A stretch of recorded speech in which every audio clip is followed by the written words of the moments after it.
Help give kids an extra life by donating today to help sick and injured children. Link in the description and pinned comment below. Alright, now that the Ghosts and Goblins video is done, I can finally start to work on Galaxian.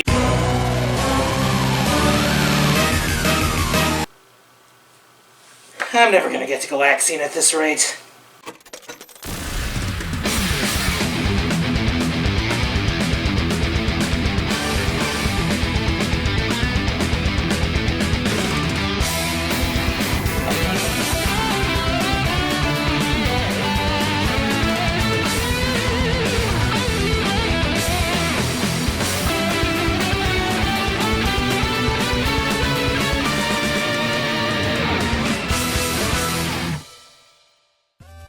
You know, when you think about it, some of our cultural icons sound really dumb on paper. I mean, a plumber who becomes bigger by eating shrooms and fights a giant turtle monster to save a princess? Sounds kinda dumb. A hedgehog who runs really fast and smashes robots powered by forest critters? Yeah, just a little bit dumb. 4 turtles falling into mutagenic ooze and becoming mutants who learn ninjutsu from a humanoid rat under the streets of New York City? That definitely sounds really dumb. But sometimes you just roll with it and big things happen. In the third case, the Teenage Mutant Ninja Turtles. Originally conceived in 1984 by Eastman and Laird of Image Comics as a parody of popular cartoons of the time, they've established their own identity in the years since. Our focus is on 1987, when the Turtles first entered the mainstream thanks to the first animated series and the related toys and movie. It's this version of the Turtles that is set to be featured in DotEmu and Tribute Games' recently announced beat-em-up, TMNT Shredder's Revenge, following the tradition set by an arcade classic from the time when games like these graced pizza joints everywhere. The Turtles arcade game was an icon of arcades in the late 80s and 90s, not to mention a standard of early licensed games at a time when most licensed games were the stuff you'd see getting torn into by the AVGN. So let's dive into the sewers and take a look at what attracted players to huddle around the cabinet. Cowabunga, dudes. By 1989, the Turtles had already established themselves with their Saturday morning cartoon, which was much more family-friendly than their grittier comic book origins. And with success comes more licensing deals. Plushies, action figures, breakfast cereals, and of course video games. In this case, the licensing rights for the TMNT video games were bought by Konami. My childhood was a more innocent time. Back in those days, Konami was one of those companies that people thought was the shit. You know, instead of just being shit. Konami actually had a bunch of licensed arcade beat-em-ups during the 80s and 90s, including X-Men, The Simpsons, Bucky O'Hare, even Wild West Cowboys of Moo Mesa. Who remembers that show? Well, to be fair, even back then, not everything they made was as fresh as the roasted pumpkin seeds I just pulled out of the oven, especially the pile of sewer sludge that wound up on NES earlier that year. But the arcade game? Yeah, that was the good stuff. This game was first released in November of 1989 in the US, in similar time frames in Europe and Australia, and a year later in Japan. While it isn't the first 4-player arcade game, they've been around since at least 1980's Warlords, the decision to mainly make the Turtles game a 4-player cabinet was a decision that made sense, since it allowed all 4 Turtles to be on-screen and fighting at once. The turtle you played depended on which slot you put your quarter in. Leonardo was player 1, Michelangelo was player 2, Donatello was player 3, and Raphael was player 4. There were 2-player conversion kits as well, in which case you just selected your turtle. Incidentally, Leo was the turtle I played as since I couldn't be bothered to map the main controls to another turtle. Not even emulation can solve all your problems. So let's pop a coin in the slot and start this thing. Gotta love how the Attract mode includes the iconic opening theme. We open up as the Turtles dive into a burning building where their friend April O'Neil is currently trapped. Wait. April... I swear this is only coincidence, and I can already tell I convinced a grand total of 0 people of that. So, in the classic beat-em-up style, your controls are basic AF. Joystick, jump, and attack. You can use a special attack by hitting both buttons. Every so often you can throw an enemy, it's not really clear how to do it, which I really think is an issue. And you have jump attacks, which I had a little trouble figuring out until I realized the attack that comes out depends on the height at which you press the button. The bulk of the game's enemies are the various Foot Clan ninjas, starting with bog-standard purple-clad soldiers who rely on hand-to-hand attacks. Sometimes they grab you, in which case... you'll hammer the buttons and wiggle the sticks! Orange foot soldiers are projectile-based in their attacks. In this case, they throw shurikens. White ninjas typically use blades, whether it's knives or katanas. And the unseen ninjas throw giant cannonballs down the stairs. Oh, and in case you're wondering, the fire doesn't damage you. Yeah, it would be kind of unfair to have that kind of hazard in the first freaking level. Later on, you encounter these robots on wheels called Roadkill Rodneys. They zip all over the place and fire lasers and electric whips. Eventually, you find April trapped in a room with more foot ninjas, some of which actually have guns. The boss here is Rocksteady, who can be tricky since he has both monster strength and a machine gun. Don't try to full combo him, he'll counter that last hit. And no sooner do you take him down, than Shredder makes an appearance most bogus and runs off with April. Stage 2 has the turtles hitting the streets in pursuit. We now have yellow ninjas that have boomerangs, and a couple of foots also throw sticks of dynamite. The major addition here is the use of obstacles. You can use them to your advantage by smacking them into enemies, including the occasional manhole cover that a foot ninja chucks at you. Just be careful not to fall down a manhole. Also, true to character, the power-ups are pizza. Pizza time. The boss here is Bebop, who's similar to Rocksteady, only a bit tougher. Next stop is the sewers, where annoying Mousers and foot ninjas with sledgehammers join in. Here, the action takes place on 2 levels, and sometimes you gotta deal with slamming gates with spikes. Baxter Stockman is the boss here, accompanied by his horde of red Mousers. I should probably note that the NES port includes a new area in a winterized city with a boss fight against Tora, as well as some product placement from Pizza Hut. Copies of the NES port also came with a Pizza Hut coupon. Imagine trying to redeem that today. That coupon expired when? Guess I'm ordering Rocky Rococo's tonight. Either way, the next stop is the parking garage where April is being held captive. The additions here are foot ninjas with spears and the classic exploding barrel trope. You don't even need bullets to make it blow. In order to save April, you need to deal with both Rocksteady and Bebop at the same time. Ah yes, the classic trope of you've beaten each of them, now you have to beat them both. And this trope still hasn't died yet. Can it just die? Anyways, you kick their hides, rescue April, and hit the highway in search of the Foot Clan's hidden factory.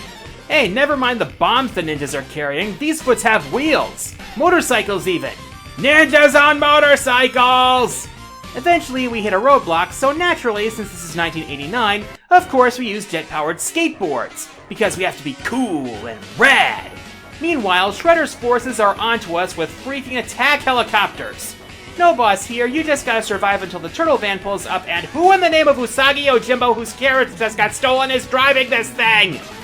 So good news, we found the Foot Clan's factory. Bad news, they've captured Splinter. These last couple levels throw the book at you. This particular stage features nearly every type of foot ninja, Mousers, Rodneys, and new obstacles like laser traps, flying mini-drones, and even mobile turrets. Now you know they're hiding something big here. And Splinter is being held captive by Granitor, who's packing a freaking flamethrower. Yeah, hit and run is your best option here. So once you free Splinter, he's like, yay! Here, the NES port has another exclusive level, a high-rise ninja temple with some new enemies like big ninjas that lumber like apes, paper tigers, robot scorpions, and bamboo spears, as well as a boss fight against Shogun. Who puts a ninja temple in a high-rise anyway? You got no room to talk, geese. You always get thrown off of those. Either way, we're on to the final stage. We gotta find the Technodrome. You mean the Technodrome you just found less than 10 seconds ago? This final level has even more of what made the last stage difficult. More enemies, more traps like turrets, lightning, freeze spray, and even cannonballs. Not to mention 3 bosses in a row. The first is General Trag, who's similar to Granitor, only with the added complication of a laser door. Next up is Krang, who has an answer to most of your attacks. This fight takes quite a while due to how persistent he is. Finally, you have to face the Shredder himself. Yeah, he clones himself. There's no set means of beating him, which means he's really freaking hard. The only hint I have is either Shredder's helmet falls off when they start to get close to dying, which means the fake will lose his helmet early. And watch out for the insta-kill Demutator Ray. He'll probably take several credits to beat, but seeing the Technodrome explode is well worth it. Okay, while the original Turtles arcade game is simple in its design, it definitely captures the spirit of the cartoon with its art style, music, and overall charm. It also helps that the gameplay is rock solid and never feels like you're not in control. It's definitely challenging, even scaling it for the number of players, but it's satisfying as shell to just kick some Foot Clan butt. Naturally, given the quality of the game and the popularity of the Ninja Turtles themselves, the arcade game was a huge success. So 2 years later, Konami put the license to use once again for a sequel, called Teenage Mutant Ninja Turtles: Turtles in Time. The game was released in March of 1991 in both 4-player and 2-player formats. The gameplay expands upon the previous game with the same basic moves, but includes dashing and dash attacks, new grabs and throws, and new power moves. The interesting thing about the Attract mode is that it features the song Pizza Power from the Coming Out of Their Shells live tour. Yeah, the Turtles were so huge in the 80s and 90s that they had a worldwide concert tour. Go Ninja, go Ninja, go! Of course, for the SNES port of the game, this was sacrificed for the classic theme, but it made up for it in other ways, which I'll get into. So we open up as April's about to give her report. Suddenly, Krang shows up and steals the Statue of Liberty, and then Shredder hijacks the broadcast. And then we open up the game. Scene 1. Big Apple, 3 a.m. Wait a minute. Who fights ninjas at 3 in the morning? Oh boy, 3 a.m. I mean, a SpongeBob joke kind of makes sense considering Nickelodeon owns the TV rights to the Turtles nowadays anyway. So more specifically, it looks like we're in a construction site. First thing you notice is the jazzy remix of the classic theme. This is a real finger snapper, but you ain't got time for that when you're mopping the floor with these foot ninjas. Speaking of which, the variety in those moves is also a bit more diverse. The blue ones are probably supposed to be carrying size, but they look more like the famous purple stuffed worm's tuning fork. The pink ones are the shuriken slingers in this go-round. Also, be sure to watch out for the wrecking ball. We came in like a wrecking ball. No! Suddenly, Giant Krang shows up to blast you with lightning lasers, which are easily avoided. And the white ninjas now have segmented metal staffs instead of knives and swords. The first boss is a mutated Baxter Stockman who's definitely seen better days. He fights both on the ground and in the air with a machine gun which doubles as... Okay, what is that hand even made of? Stage 2 is called Alley Cat Blues, a name which tells you all you need to know about the setting.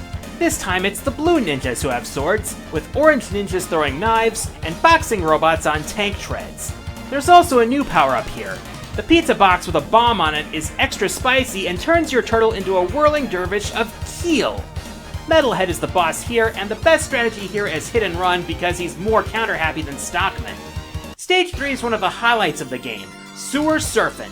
This is similar to the skateboard level from the last game, with the difference being more obstacles like spiked gates and mines.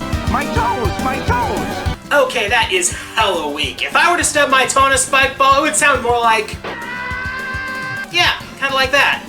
The foot ninjas here now add pink tonfa-wielding soldiers to the mix, as well as pizza monsters that look like xenomorphs covered with molten mozzarella.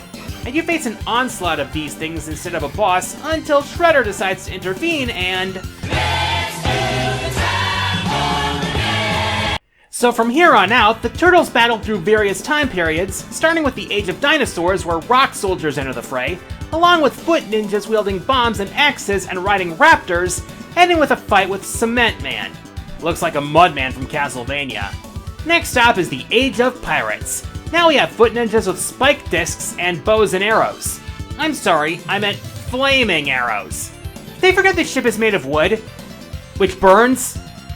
Anyway, you have a double team of Toka and Razar to deal with before being taken to a train in the Wild West.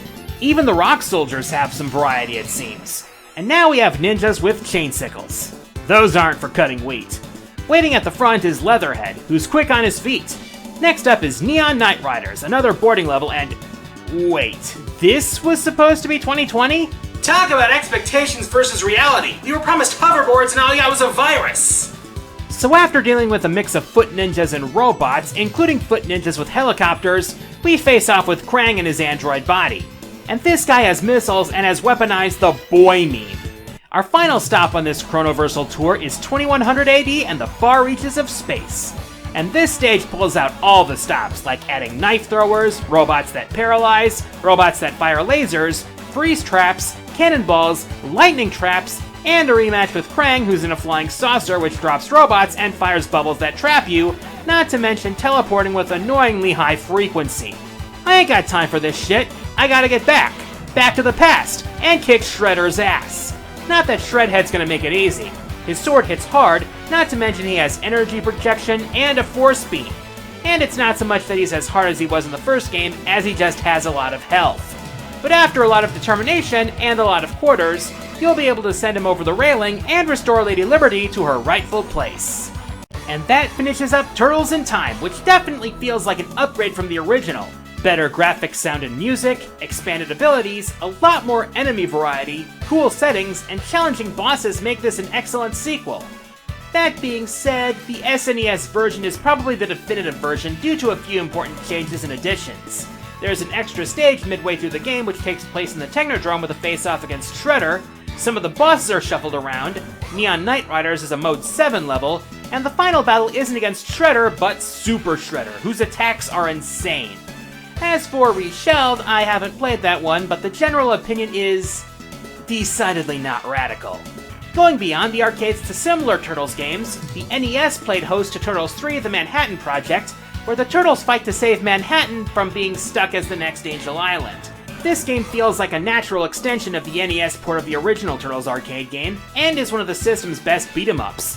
Then on the Genesis, there's the Hyperstone Heist, which, while taking some elements from Turtles in Time, does enough different to be its own game and is an excellent option for die-hard shell fans. There's also another Turtles arcade beat-em-up by Raw Thrills, but I didn't cover it for two reasons. One, it's based on the 2012 reboot that I'm not as familiar with, and two, I don't know if any of the arcades near me have it, never mind that I'm not in any position to visit any arcades to begin with right now. So now the wait begins for Shredder's Revenge, and I'm excited as hell for it. For one thing, DotEmu has been publishing its share of revivals lately, as I've brought up, and Tribute Games was founded by people who worked on the Scott Pilgrim game, and has developed well-received games like Panzer Paladin and Mercenary Kings. That sounds like a winning pedigree right there. I'd say we're in for a shell of a time. So that makes the second time in a row that the announcement of a classic arcade revival has influenced my next episode of QG at the Arcade. Meanwhile, companies keep finding classic arcade games to revive. At least considering the surprise reveal of Pac-Man 99, well, I've already covered Pac-Man. I'm the Quarter Guy, and until next time, the arcade is closed.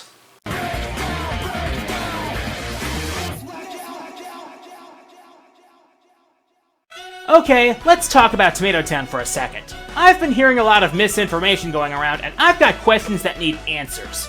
So the kid says he wiped out Tomato Town, revived his friend who got downed, then headed southbound to Pleasant Park.